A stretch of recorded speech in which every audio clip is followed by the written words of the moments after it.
Bonjour à toutes, bonjour à tous, où que vous soyez, je vous salue. Eh bien, ça y est, je suis revenue de mon road trip en solo au Portugal qui a duré quasiment un mois et qui s'est terminé en feu d'artifice par une retraite chamanique sur le féminin sacré en France avant de regagner mon domicile il y a environ 48 heures. Voilà. Alors, comme promis, déjà, je voudrais vous remercier pour vos encouragements, pour vos petits pouces, vos grands cœurs sur mes vidéos, sur mes photos. Ça m'a fait très, très plaisir. Ça m'a rappelé qu'au départ, j'avais fait des études de tourisme et que ça m'éclatait. En fait, je voulais être guide interprète, et ça m'éclatait vraiment de visiter les lieux, d'expliquer aux personnes. Et là, c'était de manière assez légère sur les vidéos, mais je me retrouvais un peu dans cette situation d'expliquer ce que je voyais et c'était vraiment très jouissif pour moi. J'ai adoré. Voilà, donc comme je vous l'avais promis, je vous fais un petit bilan plutôt technique de ce qui s'est passé pendant ces un mois parce que j'étais partie avec un cadre, des contraintes, si on peut dire, que j'avais choisi, que je m'étais donné pour que le voyage se passe dans les meilleures conditions pour moi à tous les niveaux, pour mon retour, que ce soit financier, etc. Alors, par exemple, j'avais un kilométrage limité, c'est-à-dire que je suis partie pour un mois en faisant le pari que je partais avec 3850 kilomètres. Eh bien, Paris presque gagné puisque je l'ai dépassé seulement de 600 et quelques kilomètres. Donc, je suis trop fière d'avoir pu tenir tout mon parcours. Donc, je suis arrivée par le Portugal, par Bragance, qui est au nord-est. Je suis descendue jusqu'au centre, jusqu'à Évora. Et puis, je suis remontée. Évora, c'est un petit peu au niveau de Lisbonne. Et ensuite, je suis remontée en faisant un petit peu des zigzags pour repasser la frontière espagnole, remonter jusqu'à Royan, suivre mon stage à Saint-Georges de Didonne exactement. Et ensuite, j'ai retraversé toute la France d'ouest en est. Voilà. Le camion, ça a été génial, pas de souci. J'ai tenu un mois avec 20 litres d'eau. Je dis j'ai tenu, je n'ai absolument pas manqué d'eau. 20 litres, c'est ce qui m'a servi pour ma toilette, mon linge et ma vaisselle. J'ai pris une douchette qui a dû, et deux shampoings avec de l'eau qui ont dû m'utiliser, je ne sais pas, 3 litres d'eau, non, même pas. Voilà, ça m'a très, très peu servi. Sinon, ce que je l'ai fait avec de l'eau, un gant. Je me suis rincée. Alors, on m'a dit, ouais, mais au bord de la mer, il y a des douches. Alors là-bas, non. Au Portugal, il n'y a pas, comme en France, des douches de partout pour se rincer. Il y en a parfois. Elles sont payantes. Et il y en a sur les plages où il y a des surfeurs, là où ils peuvent laver leurs planches, leurs matos. Sinon, ailleurs, il n'y a pas de douche. Les gens repartent et se rincent chez eux.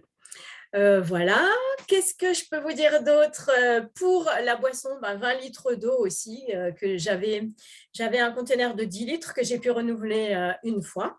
J'étais inquiète, évidemment, quant à la qualité de l'eau, mais alors ce conteneur, il est absolument top. Mon eau est restée fraîche et potable pendant toute la durée du séjour. Pareil, j'avais des jerrycans pour l'eau non potable, enfin que je gardais pour me laver, pour la vaisselle et le linge.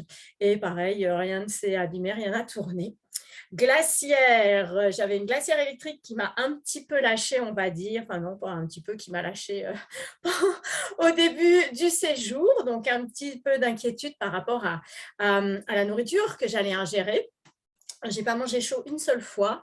J'ai pique-niqué, mangé des fruits, des légumes, des chips aussi, et pas mal de fromage. Il y a d'excellents fromages au Portugal, de brebis et tout. Et ma glacière est top parce que même sans tourner, elle conserve au frais. En fait, l'astuce, c'est que je l'ouvrais la nuit en laissant la fenêtre du camion entrouverte, ce qui faisait que ça rafraîchissait la nourriture. Je la fermais le jour et elle gardait parfaitement l'isolation. Alors, oui, je pars un peu dans tous les sens. Du coup, mes conditions, mon cadre, c'était le kilométrage limité. C'était l'eau, aussi. Là, ça a dépassé mes espérances dans l'autonomie. Je partais, le challenge, c'était aussi sans électricité. Donc, aucun problème. J'avoue que j'avais 2 lampes solaires. J'avoue qu'une troisième, les jours où il pleuvait ou quand les jours ont commencé à raccourcir, aurait été assez agréable. Bon, ça m'a permis de méditer, de me recentrer le soir quand je n'avais plus de lumière et c'était OK avec ça.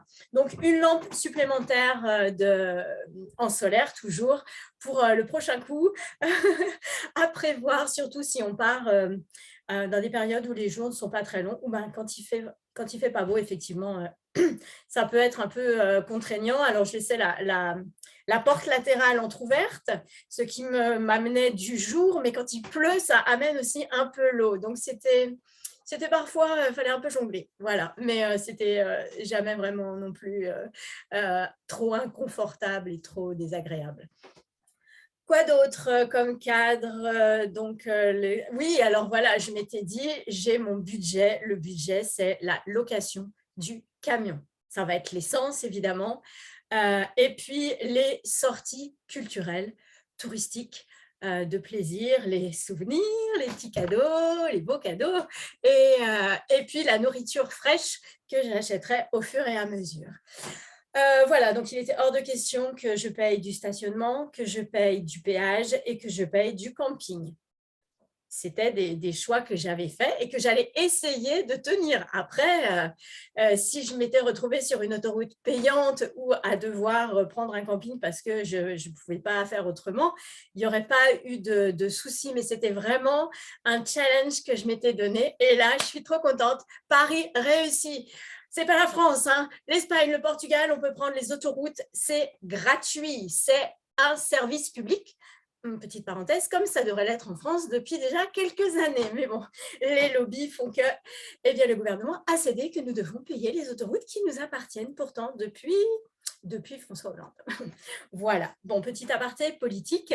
Voilà, donc des routes en super état avec très très peu de monde. En France, on a toujours du monde, quelle que soit la route, il y a tout le temps du monde sur la route. Là-bas, c'est très très surprenant.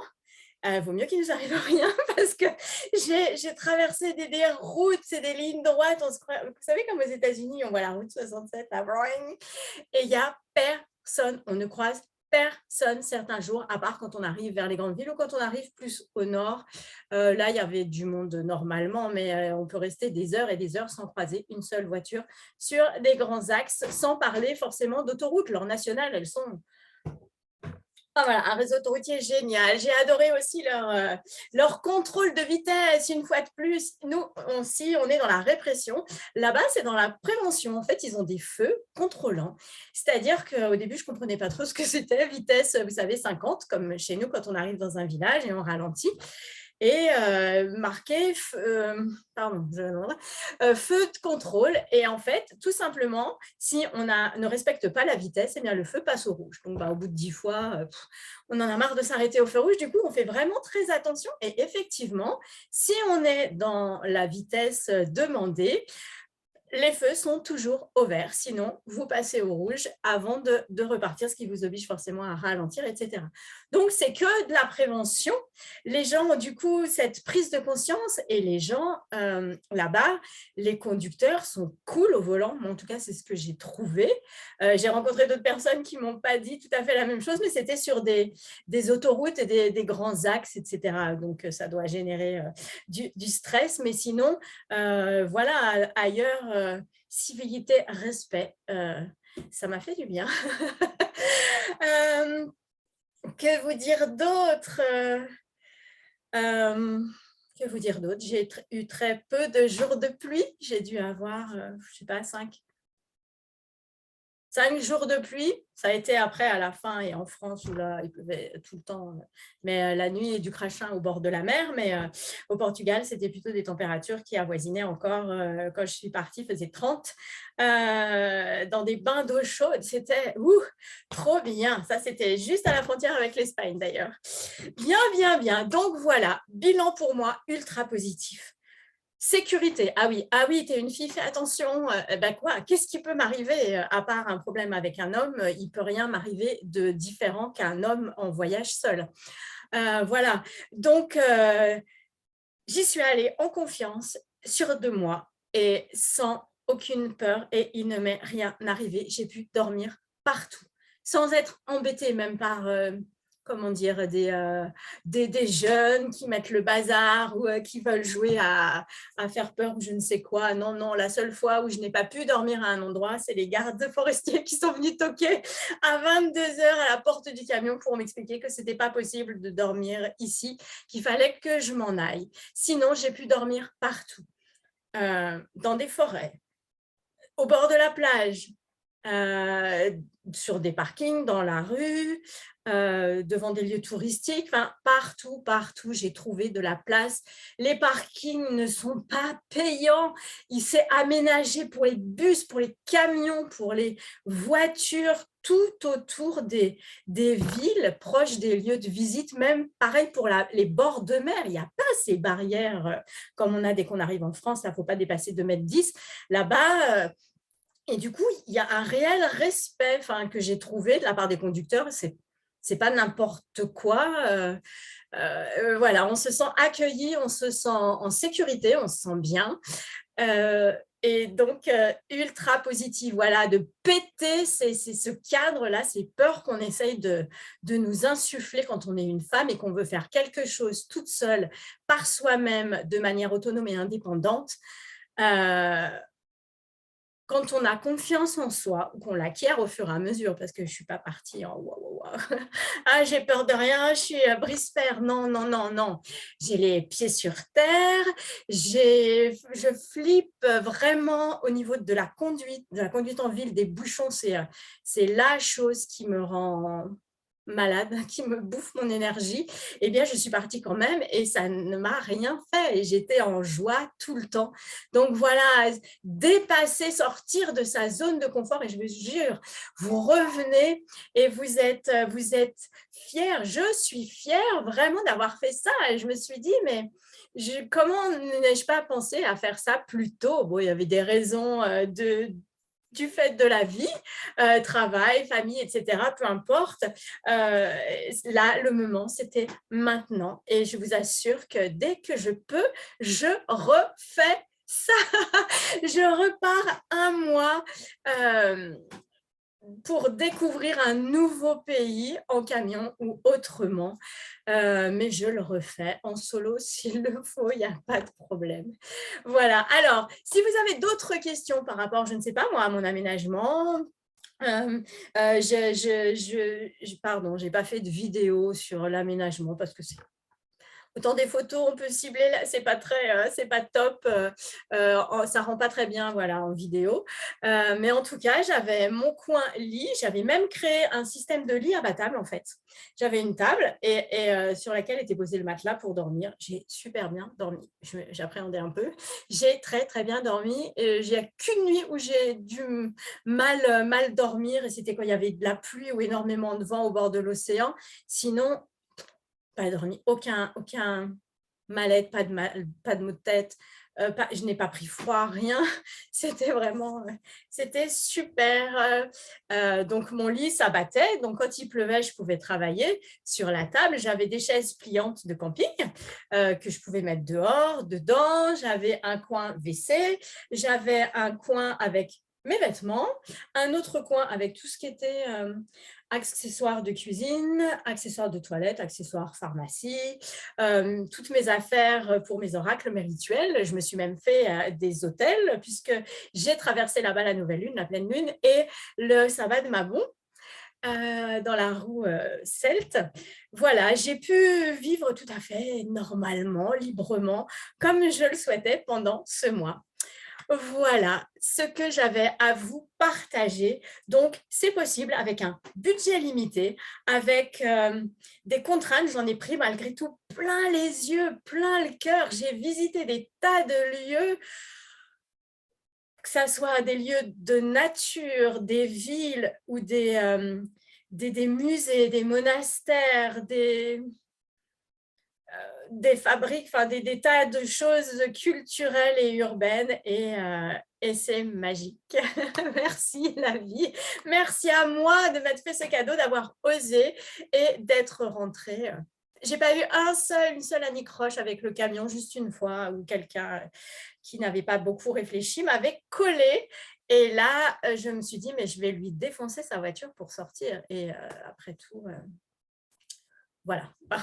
Ça aurait été, j'ai essayé évidemment de ne pas le toucher, mais après tout, s'il n'avait pas eu la présence d'esprit de réfléchir que j'avais besoin d'un peu de marge de manœuvre pour sortir, j'avoue que j'aurais un peu poussé la voiture pour sortir. J'ai réussi à manœuvrer. Ce camion se manœuvre super bien. J'ai assuré comme une dingue dans les manœuvres. Même sans caméra de recul, j'avais ici des bips, mais je n'avais pas la vision de ce qu'il y avait sur les côtés, contrairement à un premier camion que j'avais essayé. Et ça le fait quand même. Voilà. Ben voilà, c'est tout. Je vous souhaite, merci d'écouter cette vidéo. Mettez des pouces, posez-moi vos dernières questions si vous le souhaitez. Mettez des commentaires, partagez. Et là, je reviens avec une patate d'enfer pour vous proposer des nouveaux projets que je vous ai préparés autour de rituels, de cercles de femmes, de chants vibratoires. Et pour novembre, je vais reprendre mes tournées avec mon spectacle autour des violences conjugales.